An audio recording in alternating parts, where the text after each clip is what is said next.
ఆ గ్రామ సభ బహుశా కాంగ్రెస్ ఫౌండేషన్ డే నాడు 28 తారీఖు నుంచి గ్రామ సభలు ఉంటాయి. ఈ గ్రామ సభల్లో విధి విధానాలు ఇంకా డిస్కషన్లో ఉన్నాయి.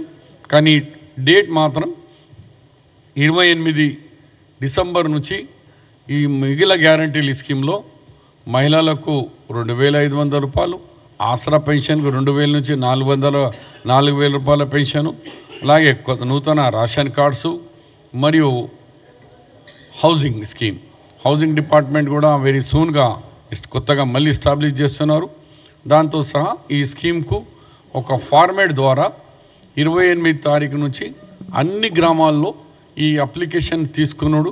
దాన్ని ఎట్లా విధి విధానాలు గవర్నమెంట్ లెవెల్లో తయారవుతుంది ఆ విషయం కూడా మీకు తర్వాత ఈ అప్లికేషన్ ఎట్లా పెట్టాలా ఏ ఉంది.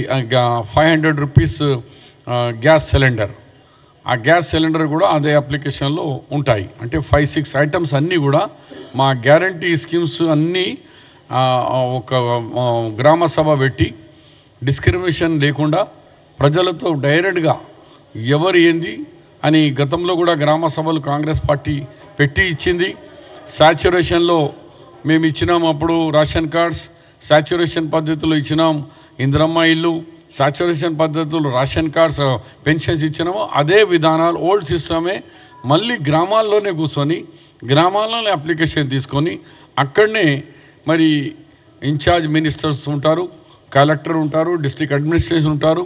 వాళ్ళంతా అది విధి విధానాలు ఇంకా తయారవుతుంది. కానీ డేట్ మాత్రం 28 డిసెంబర్ నుంచి కాంగ్రెస్ ఫౌండేషన్ డే నుంచి ఈ యొక్క ప్రక్రియ మొదలవుతుంది.